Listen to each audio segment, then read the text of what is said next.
দর্শক, মূল্যস্ফীতি নিয়ে আমরা বিস্তারিত আলোচনা করব। এই বিষয়ে আলোচনার জন্য আমাদের স্টুডিওতে আজ উপস্থিত হয়েছেন BIISS এর গবেষণা পরিচালক অর্থনীতিবিদ ডক্টর মাহফুজ কবির। ডক্টর মাহফুজ কবির, স্টুডিওতে আপনাকে স্বাগত জানাচ্ছি। ধন্যবাদ।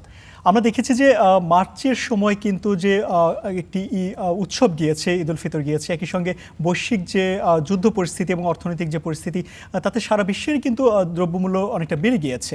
বাংলাদেশে আমরা দেখতে পেলাম গতকালকের যে BIISS থেকে যে গবেষণাটা তারা যে তথ্য প্রকাশ করেছে, সেখানে মূল্যস্ফীতি অনেকটাই কমে গিয়েছে। এই যে চিত্রটা, এটা কি স্বাভাবিক মনে হচ্ছে কিনা? এটা নিয়ে ইতিমধ্যে প্রশ্ন উঠেছে যে এই আগের সময়ে যেটা হতো যে আসলে সরকার মানে নির্বাচিত সরকার বা রাজনৈতিক সরকার যদি ক্ষমতায় থাকে তাহলে তখন কিছুটা সহনীয় করে এই মূল্যস্ফীতি বা জিডিপির প্রবৃদ্ধি যেটা সেটা অনেক উচ্চ করে দেখানো, এই জায়গাটা কিন্তু আসলে খুব পীড়াদায়ক। তার কারণ আমরা যদি বাজারের প্রকৃত অবস্থা জানি যে দামটা কেমন আছে, তো তাহলে সেক্ষেত্রে কিন্তু সরকারের জন্য নীতি নির্ধারণটা সহজ হয় এবং তখন সঠিক নীতিটা সরকার নিতে পারে।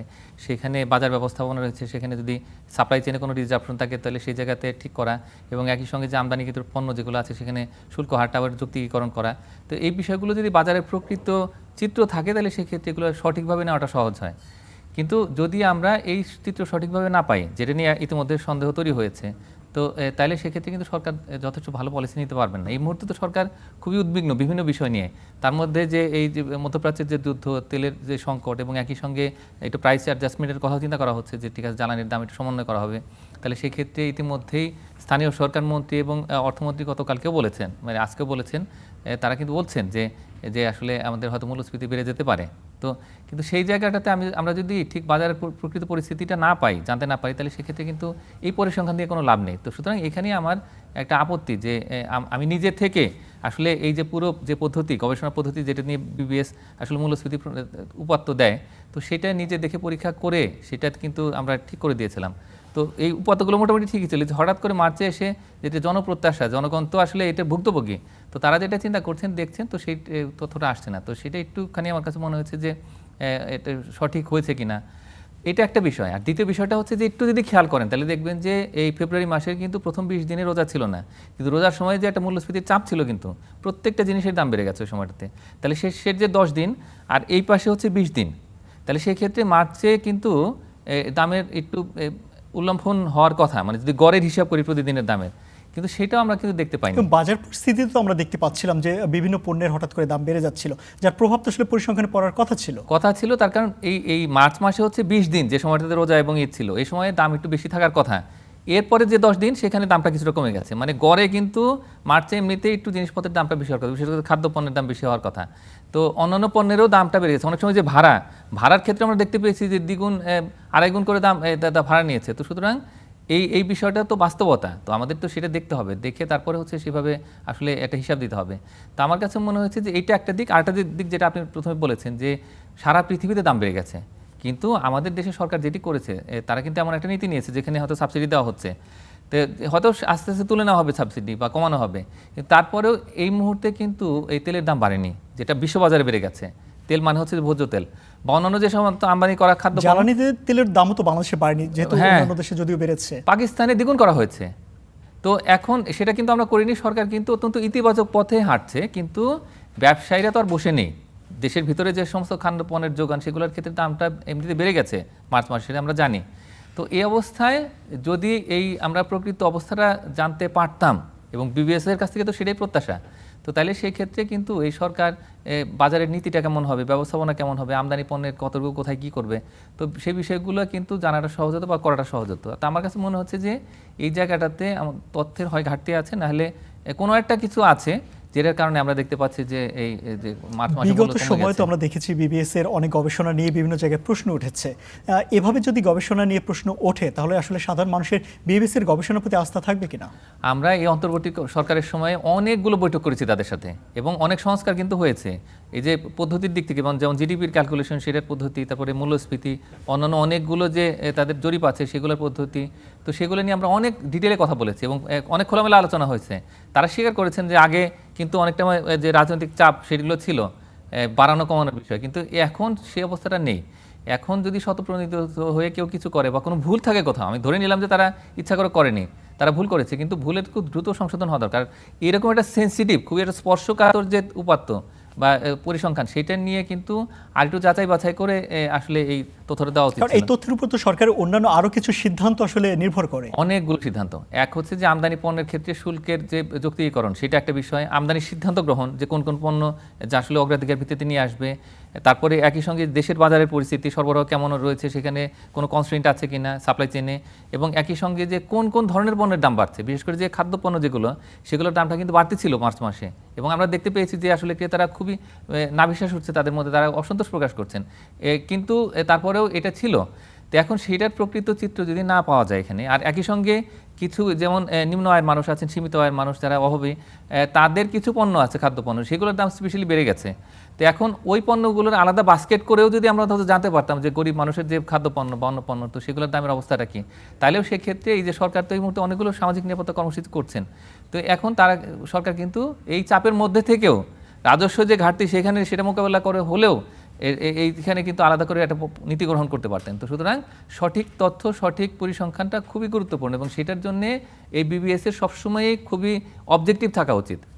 আমরা দেখেছি যে আশেপাশে যে অন্যান্য দেশ রয়েছে, বিশেষ করে ভারত, পাকিস্তান কিংবা শ্রীলঙ্কা তো এক্ষেত্রে আসলে অনেক বেশি একটি চমক দেখিয়েছে। হঠাৎ করে তারা প্রায় 49% থেকে নামিয়ে প্রায় 1% নিয়ে এসেছে। বাংলাদেশ কেন তাদের মূল্যস্ফীতি কমাতে পারছে না? এক্ষেত্রে আমাদের কিছু সমস্যা ছিল, মানে বাংলাদেশ ব্যাংকের দিক থেকে যে মানিটারি পলিসি যেটা ছিল, সেটা খুবই রেস্ট্রিকটিভ, সেটা খুবই কনজারভেটিভ, এবং যে কন্ট্রাকশন মানিটারি পলিসি আমরা দেখলাম, তো সেখানে কিন্তু সুদের হার এত বেশি যে এটা দিয়ে আসলে উৎপাদন করতে গেলে, ব্যবসা করতে গেলে কিন্তু তখন এমনিতেই আসলে খরচটা বেশি হয়। তো এটা আমরা বারবার সমালোচনা করছি, আমি নিজে বারবার বলেছি যে এটা কমানো দরকার। এই বর্তমান গভর্নর এসেও কিন্তু তিনি কিছুই করতে পারেননি। তো এটা অত্যন্ত দুঃখজনক। যদি কিছুটা সুদের হার কমতো, তাহলে সেক্ষেত্রে কিন্তু 1% কমলেও কিন্তু আমাদের দামটা কমে আসে জিনিসপত্রের, তখন কিন্তু মূল্যস্ফীতি একটু কমে আসে। তো সেটা কিন্তু করা গেল না। তো সব মিলিয়ে এখন যেটা দেখা যাচ্ছে যে বিশ্ব অর্থনীতির যে অবস্থা, তাতে আর আমার মনে হয় না যে খুব বেশি কিছু করা যাবে। তবে এর মধ্যেও যত সংকটই হোক না কেন, অন্তত মূল্যস্ফীতির ক্ষেত্রে সঠিক তথ্যটা আমরা আসলে বিবিএস থেকে চাই। এবং আমি ব্যক্তিগতভাবে বলবো, যার সঙ্গে যেহেতু কাজ করি আমি, তো তাদের কাছে একটা জনপ্রত্যাশা এবং আমারও প্রত্যাশা যে যাতে খুব অবজেক্টিভলি এই মূল্যস্ফীতির তথ্যটা দেওয়া হয়, এবং যা আছে তাই যেন দেওয়া হয়। তাহলে সেক্ষেত্রে সরকারের জন্য নীতি গ্রহণ করাটা সহজ হবে। এবং একই সঙ্গে এই যে বাণিজ্য নীতি কী আছে, কৃষি নীতি কী হবে, তারপরে খাদ্যপণ্যের সরবরাহের যে ব্যবস্থা আছে, খাদ্য মন্ত্রণালয়ের নীতিটা কেমন হবে, বাংলাদেশ ব্যাংক এনপিআর কী করবে, এই প্রত্যেকটা জিনিসই কিন্তু খুব গুরুত্বপূর্ণ। তো এই জায়গাগুলোতে আমাদের কাজ করা সহজ হবে যদি আমরা সঠিক পরিসংখ্যানটা পাই। আমরা দেখেছি যে পাকিস্তানও কিন্তু প্রায় 38% পর্যন্ত ওদের পৌঁছে গিয়েছিল মূল্যস্ফীতি, সেখান থেকে তারা অনেকটা নিয়ন্ত্রণে নিতে পেরেছে। ভারত তো সবসময়ের জন্য একটা স্টেবল অবস্থানে থেকেছিল। বাংলাদেশ তো বিভিন্ন ধরনের পদক্ষেপ নিচ্ছে, এর আগেও নিয়েছে, তো এর আগের যে সরকার ছিল সেখানেও অনেক পদক্ষেপ নিয়েছে। এই সরকার আসলে কোন কোন বিষয়ে গুরুত্ব দেওয়া উচিত, যেখান থেকে বিশেষ করে খাদ্য মূল্যস্ফীতি অনেকটা নিয়ন্ত্রণে নেওয়া সম্ভব হবে? শ্রীলঙ্কা যেটা করেছিলাম, যেটা বললাম খুব ম্যাজিক্যাল, যে তারা প্রথমে দেখেছে যে অনেক মূল্যস্ফীতি হয়ে গেছে, তারপরে তারা এমনভাবে একটা তাদের এই মুদ্রানীতি তৈরি করলো এবং সামষ্টিক অর্থনীতি নীতি তৈরি করলো যে তখন কিন্তু একটা ভারসাম্য চলে এলো। পাকিস্তানও কিন্তু অনেকটা গুছিয়ে ফেলেছিল।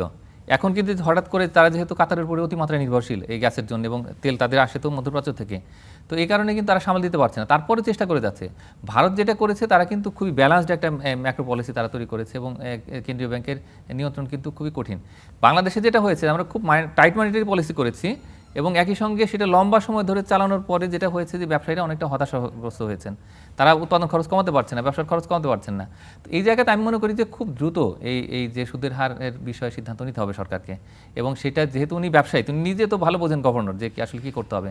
তো এটা করা আসলে এই যে এখন যাতে ব্যবসা কোনো জায়গাভাবে বন্ধ না হয়, তো সেটা কথা চিন্তা করা যে কোনো কারখানার বন্ধ হওয়া যাবে না, তাহলে সেক্ষেত্রে উৎপাদনটা স্বাভাবিক থাকবে। এবং একই সঙ্গে সাপ্লাই চেনে যেন ডিসরাপশন না হয় কোনো। এই যে এখন আমরা দেখলাম যে তেল নিয়ে কিন্তু অনেক কারসাজি হয়েছে, অনেক জায়গাতে আসলে হোর্ডিং হয়েছে, মানে অবৈধ মজুদ। তো সেই জায়গাতে কিন্তু কিছু কিছু জায়গাতে উদ্ধার হয়েছে, এবং এই সময়টাতে যেন কোনো নতুন সিন্ডিকেট কোনো সুযোগ তৈরি না করে। তো সেটা আমাদের গভীরভাবে মনিটরিং করতে হবে এবং দ্রুত শাস্তির ব্যবস্থা করতে হবে। এই মুহূর্তে আমরা দেখতে পাচ্ছি যে ভোক্তা অধিকার সংরক্ষণ অধিদপ্তর বা প্রতিযোগিতা কমিশন তারা কিন্তু সেভাবে অ্যাক্টিভ নয়।